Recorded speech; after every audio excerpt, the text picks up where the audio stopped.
Rallye, pas de miracle pour sur le Tour de Corse. La voiture s'est encastrée dans un talus avant d'échouer dans un fossé, d'où l'équipage, même aidé des spectateurs, n'a pu l'extraire. Ça fait trop chier, je suis dégoûté. Sortir dans la deuxième spéciale avec un pauvre truc comme ça, c'est frustrant, déclarait Sébastien Loeb à l'équipe en début d'après-midi, alors que l'annonce officielle de l'abandon se faisait attendre.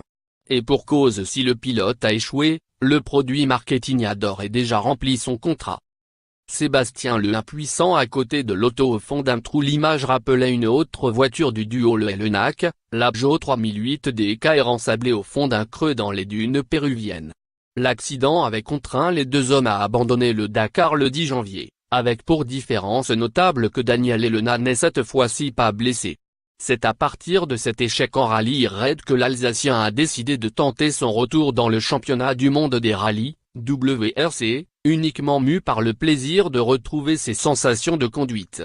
Un pari fou qu'il était en passe de pouvoir réussir, deuxième à l'issue de la première spéciale, derrière la Ford Fiesta M. Sport du quintuple champion en titre Sébastien Ogier.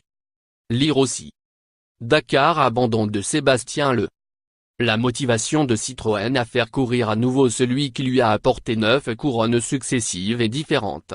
Il ne faut pas oublier que le sport automobile est pour nous un outil marketing, expliquait Linda Jackson, directrice de Citroën, au magazine Automoto en janvier, et que nous en attendons un retour sur investissement. Le rallye est la deuxième audience mondiale derrière la Formule 1, avec l'avantage d'être plus familial, plus populaire et surtout de montrer des voitures en course proches de celles mises en vente chez les concessionnaires. Le marketing et la communication sont la raison d'être de notre engagement dans la compétition, confirmait au Monde Pierre Budard, patron de Citroën Racing le 5 avril. La finalité est que l'on parle de nous.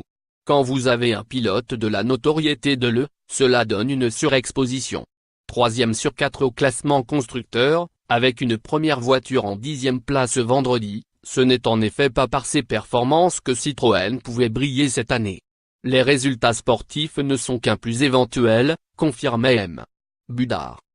Pierre Budard a pris à nouveau la parole, vendredi matin, pour indiquer que Sébastien Loeb avait probablement été surpris par ses pneus froids, ce qui expliquait qu'il n'ait pu maîtriser la trajectoire de la voiture pourtant à allure modérée. Le second pilote de l'équipe, Crimay, et que s'est également exprimé sur WRC+ juste après l'accident, désolé pour Seb, mais le rallye continue. Le constructeur français n'avait alors pas l'intention d'en rester là.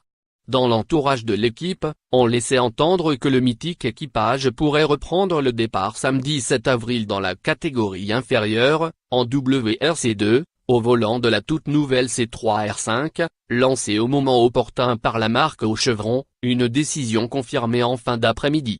Et tant pis pour le pilote Stéphane Lefebvre jusque-là au volant. On ne lâche pas si vite un produit marketing comme le. Lire aussi. Tour de Corse, l'intrusion des caméras embarquées.